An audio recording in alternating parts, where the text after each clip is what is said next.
Good afternoon, and welcome to episode 2 of Marine Makeover for McCoy. Today, I wanted to reach out to you and explain to you the story of McCoy as told by her mom, Laura. And these are in Laura's words. When we found out, we were blindsided, she said. Pediatric cancer seems exceptionally dreadful, and it is. Being faced with a child's mortality is unnatural and goes against what we believe to be true. Being faced with your own child mortality is unbearable. Started out when McCoy was presenting cold symptoms and had a low-grade fever. As the symptoms continued, they decided to do some blood work, which showed something more serious needed to be addressed. Laura said, the doctors actually called us at 3 a.m. and said, you need to get her to the emergency room now.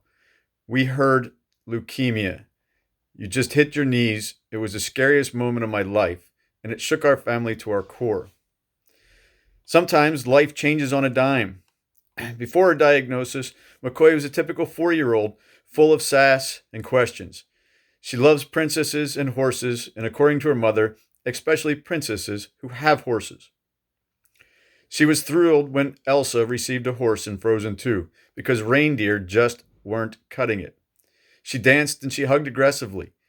She meant it. Things changed, however, and McCoy became afraid of human touch from anyone other than her parents. She gained weight, then she lost weight. She lost her hair and ability to walk upstairs and run to her play set.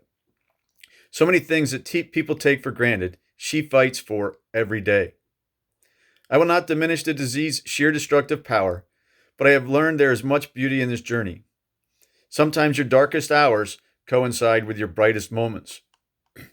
The first year of McCoy's treatment was intense. She received weekly treatment as an outpatient in the clinic and just recently reached the maintenance phase of her treatment. McCoy still receives chemotherapy in home in lower doses, gets blood work at the hospital every other week, and receives an intravenous chemotherapy treatment once per month, which is also done at the hospital. She's doing really well in school. McCoy is very intuitive and empathetic. When she's playing with other children on the playground, she's the first to sit and comfort someone because she has an understanding of what it's like not to feel well.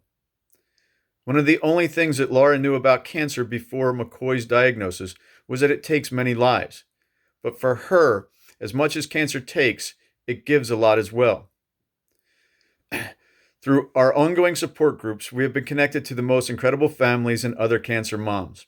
I hate that I have to title it that way and how I identify, but my goodness, do I love the women and adore their children.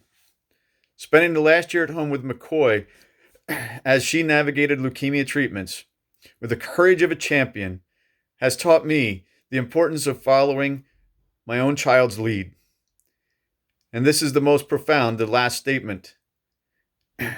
If you have ever had the chance to spend time with a child who has cancer, you will quickly recognize they are innately kind and empathetic. They are compassionate and caring, brave and tenacious. They are all the things we want our children to be. But most importantly, they are all still kids. They have hopes, they have dreams, they have fears, and most importantly, they deserve a future. That is why we continue on this mission to fund a cure, so that no other families, no other children have to fear the words, you have cancer. So please donate today at marinemakeoverformccoy.com. You can find it on our website, the opportunity to donate. You also can see McCoy's story there. Help us help these children. Thank you. Have a great day.